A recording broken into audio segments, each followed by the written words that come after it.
JAC board class 8 के विद्यार्थियों, आप सबका बहुत बहुत स्वागत है दोस्तों इस वीडियो में और इस यूट्यूब चैनल पर। तो अभी के इस वीडियो में हम लोग देखेंगे जैक बोर्ड क्लास 8 का जो मॉडल पेपर जारी हुआ है 13 जनवरी को, यानी कल। तो उसका हम लोग मैथ का सॉल्यूशन देखने वाले हैं। मैथ का 50 मोस्ट इंपॉर्टेंट ऑब्जेक्टिव सवाल होगा जो आपका मॉडल पेपर में जो दिया गया है। ठीक है, मॉडल पेपर दोस्तों आपको करके जाना बहुत ही ज़रूरी है, क्योंकि यहाँ से सवाल डायरेक्ट भी बन सकता है और कम से कम मॉडल पेपर के द्वारा आपको ये पता चलेगा कि पैटर्न क्या है, किस किस चैप्टर से किस टाइप का सवाल भी बन जाता है। ठीक है, तो जो मॉडल पेपर जो जारी हुआ है कल दोस्तों, तो आप लोग का एग्ज़ाम जो है 28 जनवरी को, आपको पता ही है 28 जनवरी को एग्ज़ाम है। और 28 जनवरी को एग्ज़ाम है और उस दिन के लिए ये मॉडल पेपर करके जाना बहुत ही ज़रूरी है। तो चलिए हम लोग देखते हैं मैथ का सॉल्यूशन। और इसमें आपको 50 बहुविकल्पी प्रश्न है और सभी प्रश्नों का आंसर देना बहुत ही ज़रूरी है। और दोस्तों एक प्लेलिस्ट बना हुआ है ऑल मॉडल पेपर क्लास 8। ठीक है, तो वहाँ पर आप जाइए, सारा मॉडल पेपर आपको मिल जाएगा, जिसमें से हिंदी, सोशल साइंस और साइंस का तो अपलोड है और ये मैथ वाला अभी रिकॉर्ड हो रहा है दोस्तों। ठीक है, तो देखते हैं कौन कौन सा क्वेश्चन है। देखिए पहला क्वेश्चन यहाँ पर जो कहा गया है, कहा गया है कि 5 का गुणात्मक प्रतिलोम क्या होगा। 5 का गुणात्मक प्रतिलोम, तो जब भी गुणात्मक प्रतिलोम पूछा जाता है, ठीक है, तो उल्टा हो जाता है दोस्तों। उल्टा होता है वही, देखिए गुणात्मक प्रतिलोम का नाम भी दे देगा आपको, व्युत्क्रम। तो जैसे 5 है तो नीचे 1 तो छुपा रहता है हमेशा, इसका उल्टा क्या हो जाएगा, 1/5 हो जाएगा। ठीक है, तो गुणात्मक प्रतिलोम में इसी तरह होता है। अगर मान के चलिए 7 पूछ दिया आपको, 7 का गुणात्मक प्रतिलोम तो 1/7 हो जाएगा। फिर अगर 8 का पूछ दिया तो 1/8 हो जाएगा। ठीक है, इस प्रकार से सवाल को हैंडल करना है। और पहला सवाल का आंसर जो होगा डी नंबर होगा। दूसरा क्वेश्चन है कि गुणनफल 1 प्राप्त करने के लिए 7/23 को किससे गुना करना होगा। हमको गुणनफल 1 प्राप्त करना है। ठीक है, 7/23 आपको दे रखा है, तो इसका उल्टा मार देना है। ठीक है, 23/7 से, तो 23/7 से जैसे ही गुना करेंगे ऊपर कट जाएगा 1 और नीचे भी कट जाएगा 1, यानी 1/1 बराबर कितना हो जाएगा, 1। तो गुणनफल 1 प्राप्त करने के लिए बस संख्या का मान जो होता है अंश को हर में और हर को अंश में पलट कर प्राप्त कर लिया जाता है। तो कुल मिलाकर सी इसका आंसर हो जाएगा। अब अगला क्वेश्चन है कि निम्नलिखित में से कौन वर्ग संख्या नहीं है। ठीक है, वर्ग संख्या यहाँ पर नहीं है। तो आप देखिए ऑप्शन देखते ही आपको पता चल जाना चाहिए, इतना आपका तैयारी अच्छा होना चाहिए। देखिए बोला क्या है, कौन सा वर्ग संख्या नहीं है। अब देखिए 121 11 का वर्ग है। ठीक है, उसके बाद 123 111 का वर्ग है। फिर आपका यहाँ पे तो इसका वर्ग है, लेकिन बच गया आपका 12 जो है किसी भी संख्या का वर्ग नहीं है, इसलिए आंसर क्या होगा, 12। तो चौथा क्वेश्चन देखेंगे, 441 और 484 के बीच कितनी पूर्ण वर्ग संख्या है। ठीक है, तो 441 आप देखिए, 441 जो आपका 21 का स्क्वायर है और 484 22 का स्क्वायर है, उसके बीच तो कोई भी स्क्वायर का संख्या नहीं मिल रहा है, इसलिए क्या हो जाएगा आंसर, इसका आंसर 0 हो जाएगा। तो 4 का हो जाएगा ए। पांचवा क्वेश्चन है, एक वर्गाकार फर्श जिसकी एक किनारा 5 मीटर है। एक वर्गाकार फर्श है। ठीक है, एक वर्गाकार है, लगभग पूरा वर्ग बना लेते हैं हम लोग। तो बोला है कि एक वर्गाकार फर्श है जिसका एक किनारा 5 मीटर है, तो इसके फर्श का क्षेत्रफल क्या होगा। इसके फर्श का क्षेत्रफल जो है वो क्या होगा, तो वर्ग का क्षेत्रफल क्या होता है, वर्ग का क्षेत्रफल होता है भुजा गुने भुजा। ठीक है, तो 5 आपका है 5 मीटर और गुना फिर क्या होगा 5 मीटर, तो 5 × 5 = 25 मीटर स्क्वायर यहाँ पर हो जाएगा। तो ऑप्शन नंबर आपका सी हो जाएगा, 25 वर्ग मीटर। छठा सवाल देखेंगे हम लोग। छठा सवाल बोला गया है कि -7 का क्यूब का मान क्या होगा। -7 का क्यूब बोला है। ठीक है, तो -7 को आपको सिर्फ 3 बार गुना कर देना है, 3 बार आपको गुना कर देना है। तो कुल मिलाकर -7 का आंसर जो हो जाएगा वो 343 हो जाएगा और माइनस लग जाएगा, तो -343 इसका सही आंसर होगा, यानी ऑप्शन नंबर डी सही हो जाएगा। अगला सवाल है कि 7वां नंबर कि 2 × 2 × 2 और गुणा 3 3 3 और 4 4 4 का घनमूल क्या होगा। तो आप देख लीजिए, इसका एक जोड़ा और एक जोड़ा। ठीक है, एक जोड़ा 2 × 6 6 × 24, तो कुल मिला के जो होगा ना 24 हो जाएगा इसका, क्योंकि ये जो होगा सब गुना करके आप जितना भी है यहाँ पे गुना कर लेना है आपको। 2 × 4 4 × 8 8 × 24 24 × 72 और फिर 72 तिया यहाँ कर लेना है। 3 × 6 3 × 7 21 216 और इधर आपको करना 4 × 16 × 64। ठीक है, 216 और 64, इसको गुना करके जितना आएगा यहाँ पे उसका आप अगर घनमूल निकालिएगा तो फाइनली घनमूल जो होगा दोस्तों वो 24 आएगा। ठीक है, 24 आएगा। 7 का ऑप्शन नंबर जो है डी सही हो जाएगा। आगे बोला गया एक पूर्णांक ए एम के लिए एम क्या कहलाता है। देखिए एक ए के ऊपर एम लगा हुआ है। ठीक है, तो ए आपका जो हो जाएगा ये हो जाएगा आपका आधार। ठीक है, बेस हो जाएगा, बेस हो जाता है, जबकि ये घातांक पावर होता है, यानी एक्सपोनेंट बोलते हैं इसको, पावर हो जाएगा। इसलिए 8 का ऑप्शन नंबर क्या होगा, आप पढ़े होगे घातांक और घातांक में पावर और बेस। ठीक है, जैसे 2 का पावर यहाँ 5 रहा, तो ये आपका हो गया बेस और ये हो गया पावर। ठीक है, तो कुल मिलाकर आंसर जो होगा यहाँ पे घातांक यानी एक्सपोनेंट आएगा। नेक्स्ट क्वेश्चन है 2/3 का गुणन व्युत्क्रम क्या है? 2/3 का गुणन व्युत्क्रम क्या है? तो बस जैसे गुणन व्युत्क्रम मतलब वो होता है कि जब दोनों उल्टा करके इसको गुणा मारेंगे और 1 आ जाना चाहिए। तो 3/2 इसका आंसर होगा, तब ना इसको गुणा करेंगे तब 1 आएगा, ठीक है। इसलिए आंसर नंबर जो आपका सी हो जाएगा, यानी कि 9 का सी बिल्कुल सही जवाब हो जाएगा। 10वां क्वेश्चन पूछा गया है कि ए का पावर m और b का पावर m बराबर क्या होता है? बोला गया a का पावर m है और b का पावर यहाँ पर m है, ठीक है। तो ये क्या हो जाएगा? तो आप देख लीजिए दोनों जगह बेस क्या है, अलग है, और पावर दोस्तों एक है, ठीक है। बेस एक है और पावर जो है अलग है, तो इसका जो होता है फॉर्मूला, अगर बेस अलग रहेगा और पावर एक रहेगा तो दोनों संख्या यहाँ पर गुना होगा और उसका होल स्क्वायर में पावर लग जाता है, यानी कि ए बी का पावर m हो जाएगा। ऑप्शन नंबर डी सही जवाब हो जाएगा। अब अगला सवाल बोला गया है कि 4a प्लस b3, ठीक है, इसका जोड़ना है। तो देखिए यहाँ पे 4a दिया है और प्लस का b3 दिया है और जोड़ कर निकाल दिया गया है 55, ठीक है। 55 निकाल दिया है तो यहाँ पर क्या होगा? देखिए 3 के साथ तो यहाँ पर 2 जोड़ देंगे और 4 के साथ यहाँ पर 1 जोड़ देंगे, ठीक है। यानी कि a का मान आपका 2 आना चाहिए और यहाँ पे b का मान जो है 1 आना चाहिए। a का मान 2 और b का मान 1। ऑप्शन नंबर कौन सा है? a का मान 2 और b का मान 1। ऑप्शन नंबर बी सही जवाब है। अब अगला सवाल देखेंगे। बोला गया है कि यदि 234x संख्या 6 से विभाज्य है तो x का मान क्या होगा? देखिए बोला गया 234x, ठीक है, और इसको बोला गया 6 से ये डिवाइड है। तो 6 से डिवाइड जो है 6 से विभाज्य कब होगा? तो 6 से विभाज्य जो है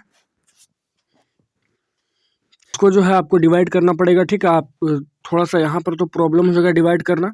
तो क्या करना है आपको कि एक एक मान सब बैठा लेना आपको, ठीक है। एक एक मान सब बैठा लेना। एक बार आपको 234 जैसे यहाँ दे रखा है, ठीक है, एक बार आपको क्या करना है यहाँ पर 3 बैठा लेना है, ठीक है। उसके बाद अगर उसमें कट जाता है तो वही आंसर होगा। और उसके बाद एक बार 6 बैठा कर देख लेना है, फिर अगर एक बार 9 बैठाना है और एक बार 5 बैठाना है एक्स की जगह पे, और उसके बाद 6 से काट लेना है, ठीक है। 6 से अगर डिवाइड पूरा फाइनली हो जाता है, पूरा कंप्लीट अगर डिवाइड हो जाता है तो वही आंसर हो जाएगा, वही आंसर करेक्ट होगा यहाँ पे, ठीक है। और फाइनली इसका आंसर जो दोस्तों आएगा वो 6 आएगा, ठीक है। ऑप्शन नंबर जो है बी बिल्कुल सही जवाब हो जाएगा। आगे बोला गया 4/7 एक्स स्क्वायर का संख्यात्मक गुणांक क्या है? देखिए एक्स स्क्वायर का संख्यात्मक गुणांक पूछा गया है, तो ऑप्शन जो है यहाँ पे 4/7 दिया है और एक्स स्क्वायर दिया है। एक्स स्क्वायर का गुणांक किससे है, यानी कि एक्स स्क्वायर किससे गुना हुआ है? तो 4/7 से गुना हुआ है, इसलिए इसका आंसर क्या होगा? 4/7। ऑप्शन नंबर सी, 13 का सी हो जाएगा। आगे 14वां नंबर क्वेश्चन देखेंगे। ए प्लस बी और ए प्लस बी का मान क्या होगा? तो आप देखिए दोनों जगह ए प्लस बी है, तो इसका ए प्लस बी का होल स्क्वायर लगा देंगे, आंसर कंप्लीट हो जाएगा। तो ए प्लस बी का होल स्क्वायर, यानी कि आपका सी नंबर जो है 14 का सी बिल्कुल सही होगा। 15वां क्वेश्चन है। टू का मान क्या है? ए प्लस टू का होल स्क्वायर का मान, ठीक है। ए प्लस टू का होल स्क्वायर का मान, तो अगर आपको नहीं आता है तो ये A square plus 2ab plus B square के रूप में होता है। तो ए का स्क्वायर हो जाएगा, ए का स्क्वायर और प्लस का 2ab, 2 गुना ए और गुना 2 और प्लस बी स्क्वायर, 2 का स्क्वायर, ठीक है। तो कुल मिला के आपका आ जाएगा ए स्क्वायर प्लस 2 दूना 4a और प्लस का 4, A square plus 4a plus 4। Option number जो है डी बिल्कुल सही हो जाएगा। 15 का डी एकदम सही हो जवाब होगा। 15 का जो है डी सही जवाब हो जाएगा। आगे देखेंगे 16 का हम लोग। 5a स्क्वायर और बी का सार गुणनखंड यहाँ पर क्या है? 5a स्क्वायर बी का सार गुणनखंड क्या है, ठीक है।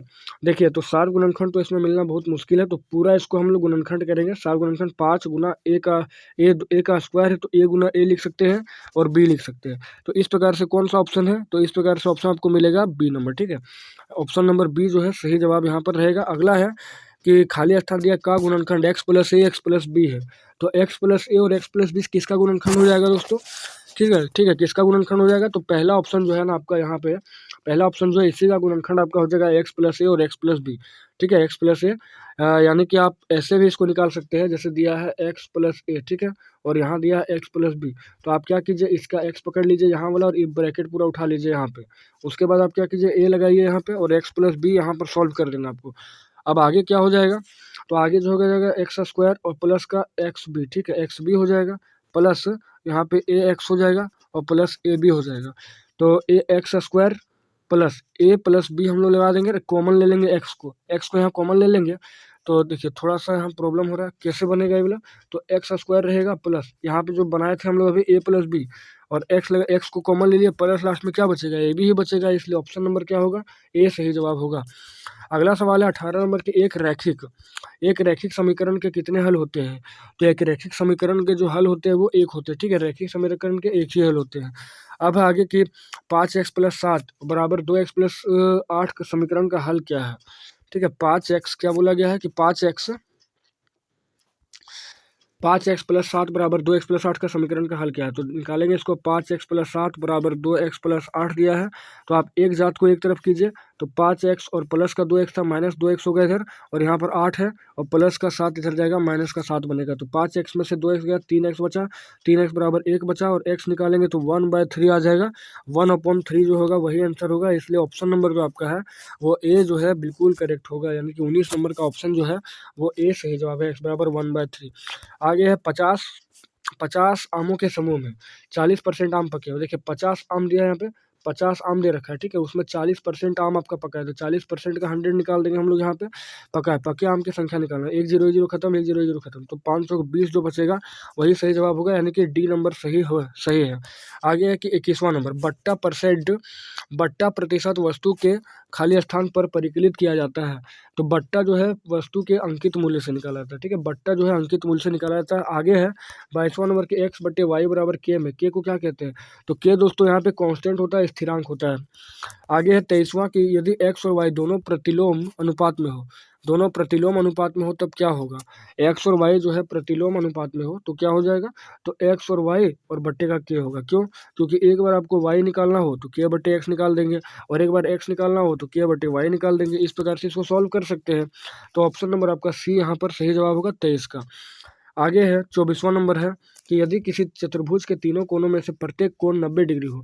कोई चतुर्भुज है, उसमें से 3 कोण 90 डिग्री दिया है, ठीक है, कोई चतुर्भुज है, एक कोण यहाँ पे, एक कोण यहाँ पे, एक कोण यहाँ, एक कोण यहाँ, तो 90 है, तो चौथा कोण क्या होगा? प्रत्येक कोण 9 या 27, 270 तो यहाँ हो गया, और प्लस का 90 डिग्री आप जोड़ेंगे तो 360 होगा, क्योंकि चतुर्भुज के चारों कोनों का कोण योग कितना होता है?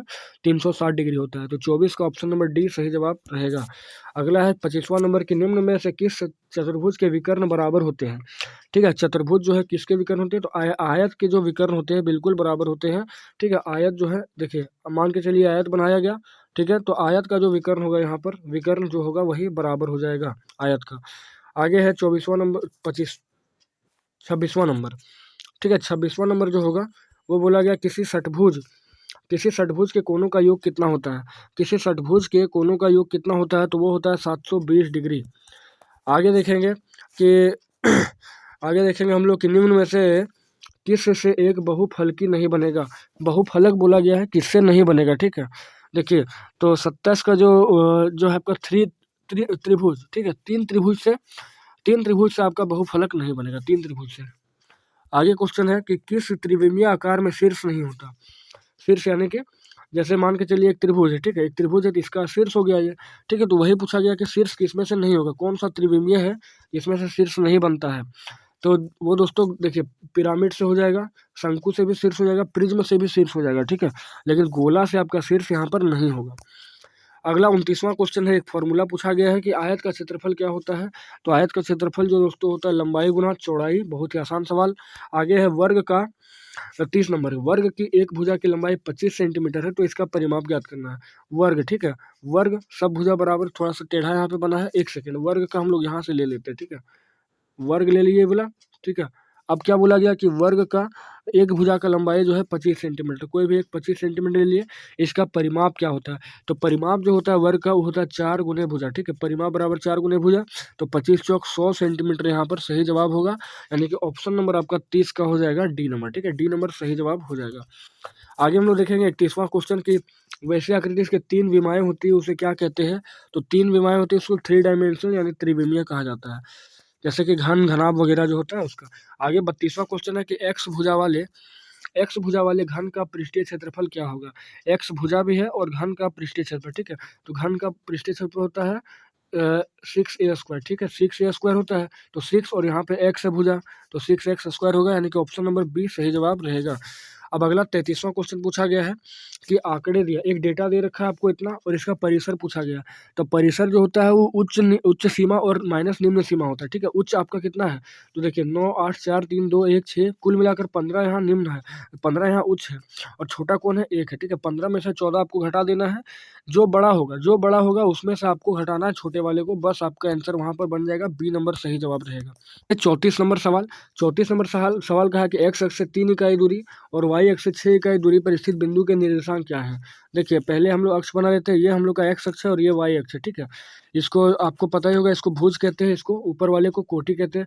तो बोला गया है एक्स अक्ष से 3 इकाई दूरी, ठीक है। एक्स अक्ष यहाँ है और यहाँ से 3 इकाई दूरी ऊपर चलना पड़ेगा, इधर चलेंगे, और वाई जो है यहाँ से 6 इकाई दूरी इधर है, 6 इकाई दूरी, ठीक है। तो 6 3 होगा इसका आंसर, क्योंकि पहले हम लोग को जो निर्देशांक लेते हैं एक्स कोमा वाई का लेते हैं, तो एक्स जो है आपका 6 है और वाई कितना 3 है, ठीक है। ऐसा ही आपको डेटा बनाया जाएगा। तो 6,3 आपका डी नंबर यहाँ पर सही जवाब रहेगा। अब अगला पूछा गया 35 नंबर की 0.0081 का वर्गमूल यहाँ पर क्या होगा, ठीक है। तो 0.0081 का वर्गमूल जो है 0.09 होगा। 0.09 को आप एक बार और गुना यहाँ कर देंगे तो कुल मिलाकर 0.0081 आ जाएगा, इसलिए ऑप्शन नंबर सी सही जवाब रहेगा। अगला क्वेश्चन है दो क्रमागत वर्ग संख्या के बीच कितनी पूर्ण संख्या होती है।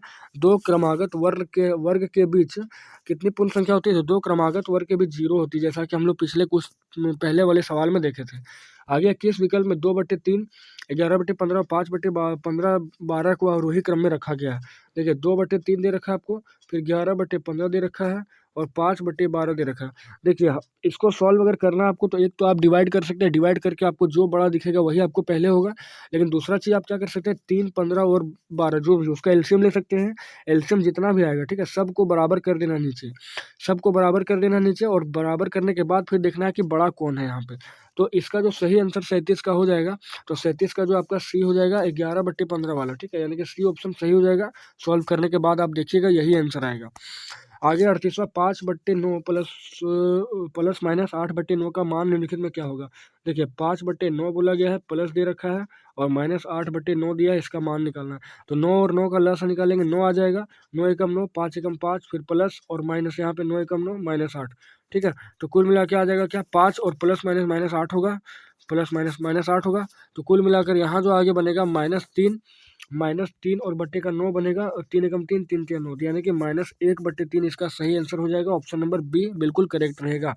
अब आगे बोला गया यदि a का पावर -1, यदि a बराबर -1, सॉरी a बराबर बोला है -1 और b बराबर बोला है 2, और यहाँ बोल दिया आपको a का पावर b और गुना b का पावर a का मान क्या होगा, ठीक है। तो a के पास देखिए -1 आया, इसका पावर हम लोग 2 लगाएंगे और गुना यहाँ पर 2 का पावर -1 लगाएंगे, ठीक है। तो -1 का पावर 1 यहाँ पर क्या बनेगा, तो ये बनेगा आपका 1 और गुना यहाँ पर हो जाएगा 2 का पावर -2, 2, और तो -2 यहाँ -2 होगा, नीचे 1 रहेगा, ठीक है। इसको फिर बाद में पलटा जाएगा गुणात्मक प्रतिलोम में, -1/2 कुल मिलाकर आंसर आएगा, यानी कि 39 का ऑप्शन नंबर डी सही जवाब रहेगा। आगे हम लोग 40वां देखेंगे। 40वां बोला गया 120 डिग्री के कोण को क्या कहते हैं। तो 120 डिग्री के कोण को जो दोस्तों कहा जाता है वो अधिक कोण है, ठीक है, अधिक कोण कहते हैं। जैसे 90 से कम वाले को न्यून कोण कहते हैं, 90 डिग्री वाले को सम कोण कहते हैं, और 90 से अधिक वाले को कहते हैं, 90 से अधिक और 180 डिग्री से कम वाले को अधिक कोण कहा जाता है। आगे रामानुजन कौन है, ठीक है। तो रामानुजन जो है महान गणितज्ञ थे, जिनका बर्थडे जो है 22 दिसंबर को है। आगे देखेंगे संख्या ए बी सी के लिए कौन सा सही है। देखिए 3 टाइप का संख्या दिया ए बी सी। देखिए यहाँ पर इकाई है, दहाई है, सैकड़ा है, ठीक है। तो इकाई के लिए तो सी ही रहेगा, दहाई के लिए यहाँ 10 बी होगा, और सैकड़ा के लिए यहाँ पर क्या हो जाएगा 100 ए हो जाएगा। यानी ऑप्शन नंबर जो है आपका यहाँ पे ऑप्शन नंबर डी सही जवाब होना चाहिए, 42 का डी। आगे है 43वां नंबर के निम्नलिखित में से कौन द्विपदी बीजीय व्यंजक है। द्विपद, ठीक है। अब देखिए यहाँ पर एक पद है, यहाँ भी एक पद है, यहाँ भी एक पद है, द्विपद चाहिए हमको। देखिए द्विपद यहाँ पर कौन है, x² - 1 द्विपदी है। आगे है 44वां कि घन का कुल पृष्ठीय क्षेत्रफल क्या है। घन का कुल पृष्ठीय क्षेत्रफल का सूत्र क्या होता है। तो घन का, ठीक है, घन जो होता है वो ऐसे होता है दोस्तों, जिसके सभी जो फलक होते हैं बराबर होते हैं। तो घन का कुल पृष्ठीय क्षेत्रफल जो होता है वो होता है 6l², 6 भुजा जो होता है 6l² होता है आपका। आगे 45वां कि निम्नलिखित में से धनात्मक परिमेय संख्या कौन है। देखिए ये तो परिमेय संख्या नहीं है, उसके बाद ये परिमेय संख्या है कि यही धनात्मक होना चाहिए, बाकी ये देखिए ऋणात्मक है, ये भी धनात्मक है। गजब ऑप्शन दे रखा है। 45 का दोनों ऑप्शन यहाँ पर सी और डी तो सही लग रहे हैं 45 का, ठीक है, लेकिन धनात्मक हो सकता है यहाँ पे माइनस जो प्लस करेंगे तब हो पाएगा, लेकिन उसके हिसाब से यहाँ पर डी आंसर सही हो सकता है यहाँ पे। आगे 46वां नंबर के 32.768 का वर्ग घनमूल क्या होगा। तो 32 का अगर आप स्क्वायर निकालेंगे, ठीक है, 32 का स्क्वायर निकालेंगे तो आपको मिलेगा 32 का क्यूब अगर आप निकालते हैं तो आपको मिलेगा 32,768, और जब 32,768 का आप घनमूल निकालने बैठोगे तो आपको 3.2 आ जाएगा। ठीक है, 3.2 ऑप्शन नंबर जो आपका होगा इसका ए नंबर सही जवाब रहेगा। आगे बोला गया 11/25 और भागा -11/25। तो दोस्तों फाइनली आपको मैं बता देते ये सवाल जो है ना गलत है। ठीक है, ये सवाल गलत प्रिंट हो गया है। इसमें डेटा जो है थोड़ा सा मिसप्रिंट है। डेटा जो इसका ओरिजिनल होना चाहिए था 11/24 होना चाहिए था, और भागा यहाँ पे खाली स्थान दे देना चाहिए था, और -11/15 अगर ये रहेगा ना, तो ये रहने के बाद सॉल्व अगर इसको करेंगे हम लोग एक्स मान के यहाँ पे एक्स मानेंगे। ठीक है, और इसको फिर यहाँ भेज देंगे, और यहाँ पे गुना होकर जब सॉल्व होगा, यहाँ पे थोड़ा कम स्पेस इसलिए सॉल्व नहीं हो रहा है, तो तब इसका आंसर जो है वो -5/8 आएगा। ठीक है, इसलिए ऑप्शन थोड़ा सा मिसप्रिंट था। आगे 48वां क्वेश्चन है कि 0.25 का वर्गमूल यहाँ पर क्या होगा। तो 0.25 का जो वर्गमूल होगा वो सी नंबर हो जाएगा 0.5, यानी 0.5 को आप 2 बार गुना करें। ठीक है, 0.5 को, तो क्या आएगा 0.25 आ जाएगा, यही तो वर्गमूल होगा। आगे बोला गया 49वां नंबर की यदि x 2x+3, ठीक है, 2 का पावर x+3 दे रखा है बराबर 2 दे रखा है, तो फिर बोला गया है कि x का मान यहाँ पर क्या होगा, यानी x के पास क्या बैठाएंगे।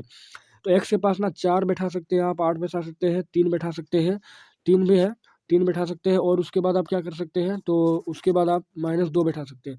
इसका सही आंसर जो होगा वो डी नंबर होगा, क्योंकि इसका एक फॉर्मूला है कि अगर दोनों पक्ष में LHS और RHS में अगर एक आ जाता है, बराबर आ जाता है, तो ही वो आंसर सही होता है। आप देखिए सॉल्व करके दिखाते हैं आपको। 2x+3 बोला है यहाँ पे, और यहाँ 2 बोला है, तो 2 ले लिए, और x का मान हम लोग 2 ले रहे हैं यहाँ पे, और +3 होगा। ठीक है, बराबर का 2 हो जाएगा, तो 2 और -2 और +1 क्या बनेगा, ये प्लस का 1 बनेगा। ठीक है, 2 का पावर 1 2, तो 2 का पावर 1 2 बराबर 2, और यहाँ भी 2 बराबर 2, इसलिए ऑप्शन नंबर जो आपका यहाँ पर क्या होगा 49वां नंबर का डी सही जवाब रहेगा।